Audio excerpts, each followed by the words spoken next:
അപ്പൊ ഗൈസ് നമ്മൾ ഇന്ന് ചിക്കൻ മാരിനേറ്റ് ചെയ്യാൻ പോവുകയാണ്. എന്നിട്ട് സെക്കൻഡ് പാർട്ടിൽ പൊരിച്ച് കാണിച്ചു ഗൈസ്. അപ്പൊ നമ്മൾ ആദ്യം മുളക് പൊടിയാണ് ഇടാൻ പോണേ.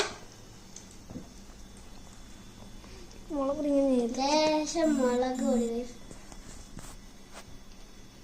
ഇനി നമ്മൾ മഞ്ഞപ്പൊടിയാണ് ഇടാൻ പോകുന്നേ. മഞ്ഞപ്പൊടി ഇടാൻ അങ്ങോട്ട് ലേശം ഇടണ്ട്.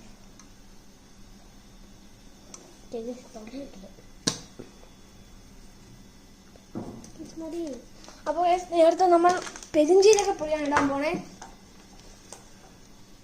നമ്മള് കുരുമുളകാണ് ഇടാൻ പോകുന്നേ. അടുത്ത നമ്മൾ ഫൈനൽ ലാസ്റ്റ് ഉപ്പ് ഇട്ടെ. പെരിഞ്ചീരകം നമുക്ക് കുറച്ച് അപ്പൊ നമുക്ക് ഇതൊക്കെ മിക്സ് ചെയ്യാം. അതുപോലെ അങ്ങ് മിക്സ് ചെയ്ത് തേച്ച് കൊടുക്കണം.